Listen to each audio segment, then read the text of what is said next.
Good afternoon. I'm Rob Hendin here at CBS News Washington Bureau. We're going to talk a little politics today with Democratic strategist Jamal Simmons, Republican strategist Doug Heye. Doug, let me start with you. We just had this down-to-the-wire debate on Friday about keeping the government open. They've avoided a shutdown. Who won? Well, I think first off, the taxpayers won because we finally put in place, and Jamal will say Republicans didn't do it in the past either, and he'll be right, but we finally put into place some kind of fiscal sanity. We're on a runaway train, or at least we're on a runaway train, I think potentially still are, of spending that we can't control. And for the first time, the House of Representatives have made some real cuts. There'll be more to come. They haven't been as significant as some would like on our side. But it's a great first step and a sign of how much the Republican Congress has really, the Republican House has changed the entire debate in Washington. And Jamal, I mean, the White House has said multiple times that these cuts are historic. It's the largest cut in the history of the government in one time. But at the same time, they're still calling them draconian. So what is it from the Democrat side? Well, I think you would say they are draconian because, first of all, they are. It's a big cut, which the American public is ready for us to get our fiscal house in order. I think that's absolutely true. But they're draconian because I think some of the places where the cuts are going to go. You talk about who won. I would say actually Speaker Boehner and President Obama both did well. Speaker Boehner has proved that he actually can corral this wild caucus he's got over there on the Republican side of the House. And the president has shown himself to be kind of the deal maker, the adult at the table who can kind of bring everybody together and get a deal, keep the government moving, which is going to be good for him in staying on the right side of independence. The big question next is going to be what happens and where do we cut? And also, what else do we have to do in terms of revenue raisers? Are we going to bring more money in the government? What are we going to do about what will we do about defense spending? There's a lot of other things on the table that I think the American taxpayers are ready for an adult conversation about. One thing the president seemed to want throughout this whole time was to avoid a shutdown to keep the economic recovery going, and he seemed to have won that. With all of the cuts, the talk about the Republicans say you have to cut to grow, the Democrats say you don't want to lay off too many people who rely on the government. So how does the White House work with the Democrats to keep the economy going, yet at the same time worry about the deficit?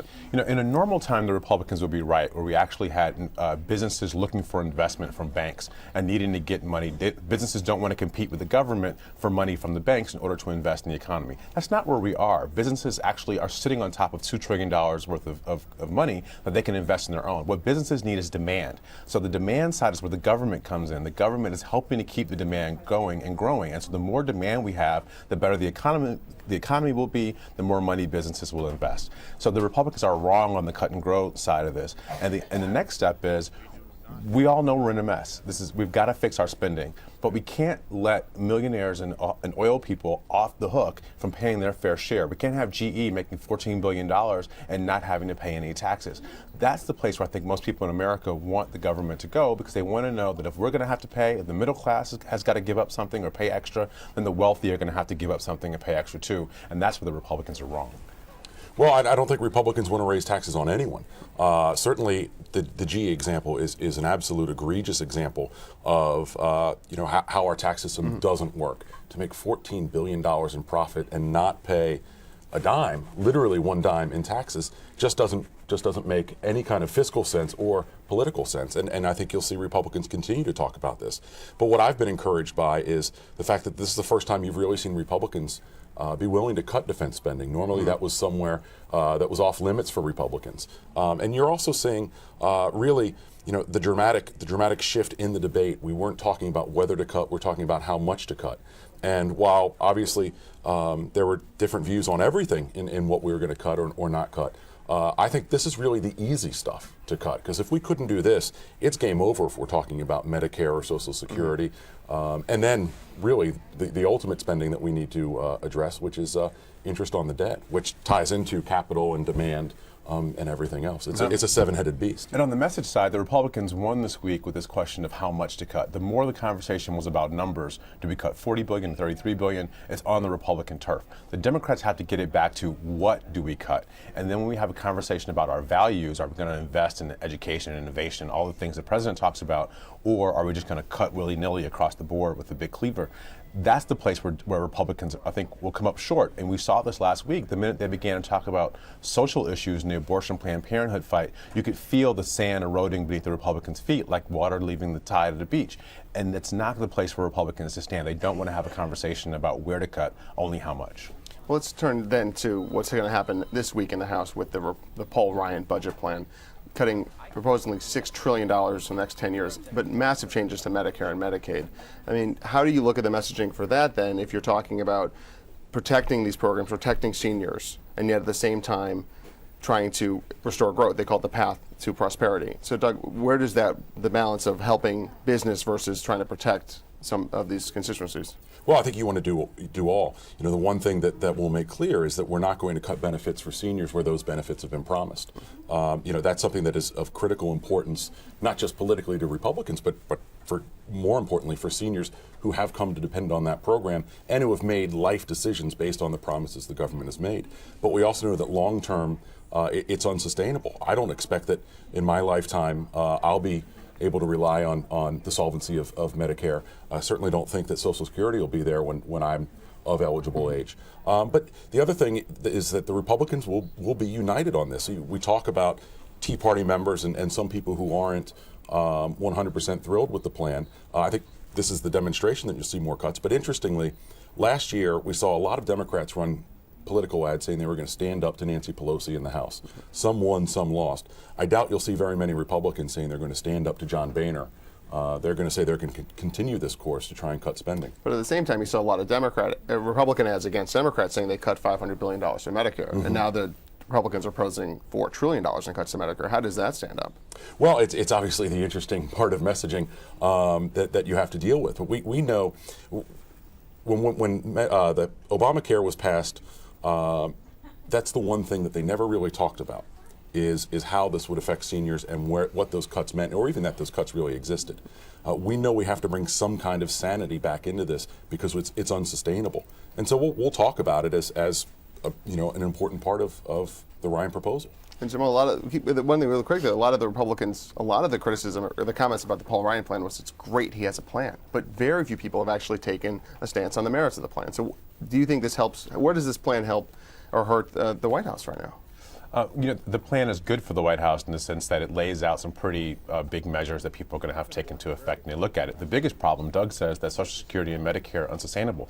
What else is unsustainable is the Bush tax cuts. You could make up so much of this deficit problem if you got rid of the Bush tax cuts and you began to levy taxes on people after the first $250,000 that they make. It's not taxes on people who make $250,000. It's taxes on the money you make after $250,000. I think most people in America wouldn't have a problem with that. Let's get that number back to the way it was in the Clinton administration, where we did pretty well with the growth that we had back in the 1990s. I should add, the extension of the Bush tax cuts was passed by a Democratic House, a Democratic Senate, signed by a Democratic president. And they were wrong to do it. I think it was a great thing to do. I supported it, but it was Democrats who did this. And that was a 2-year extension that happens to run out, in my book, around November 2012. Go figure. Yeah. The one thing, though, the Ryan plan does permanently extend those tax cuts. And you've talked about, is this the rich and the oil companies versus the poor and the sick? I mean, is that really what the debate's going to be about? Well, the debate's going to be about what does it take for us to grow? I think everybody on both sides of the aisle wanted to make sure that we have an America that's poised for growth, and as the president would say, win the future. And when we talk about that, the first thing we cannot do is to begin to cut education. And you're starting to see that in these state budgets across the country. You're starting to see that in some of the ideas in the federal budget, to cut education and investment and what's going to happen in technology and all the things that it is that Americans have to do to be successful. So before we go further, the first thing we have to do is put everybody in the pot. We're all going to be in together. We're dealing with entitlements, we're dealing with taxes, we're dealing with defense cuts. Everything has to be on the table so that the American public knows that the middle class and the working people aren't the only ones shouldering the burden. And I want to hear from some Republicans who have courage. Everyone talks about courage. Where is the courage to go after a constituency that Republicans have, like the wealthy businessmen who are getting the tax breaks? Let's go after those guys first and then come after the rest of us. I think tax policy shouldn't be about going after anyone.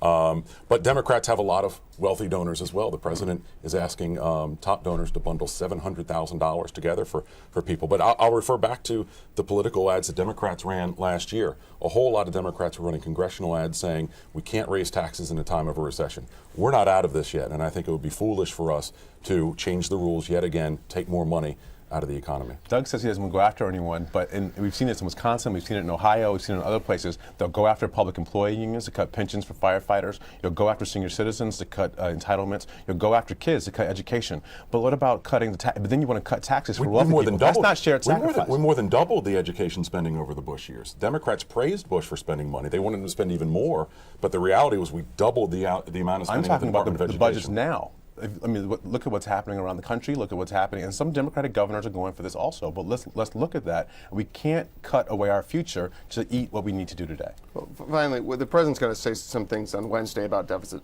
What is he going to say, and will he be taken seriously? Well, it sounds like what he's going to do is he's going to lay out some broad markers on numbers and talk about putting all the pieces on the table.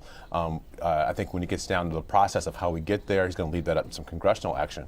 You could argue that he should lay out a little bit more of a plan, but it sounds like that's where he's going. The American public knows that we need to do something about the deficit. They also know, though, that we've got to make some investments so that we can continue to be a prosperous country in the future. The Republicans have to come to the table on both sides of that ledger. Do you think the president's message will be taken seriously? If the president makes a message, it's always taken seriously. I love this Washington word investment.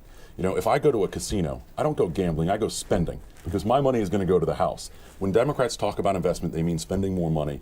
And the problem is, it's not a question of taxation. Are we taxing enough? It's a question of, are we spending too much? And resoundingly, we are seeing voters say, even some Democrats say, we're spending too much and we have to tighten our belts. Because when gas prices rise, families have to tighten their belt. They don't have a choice.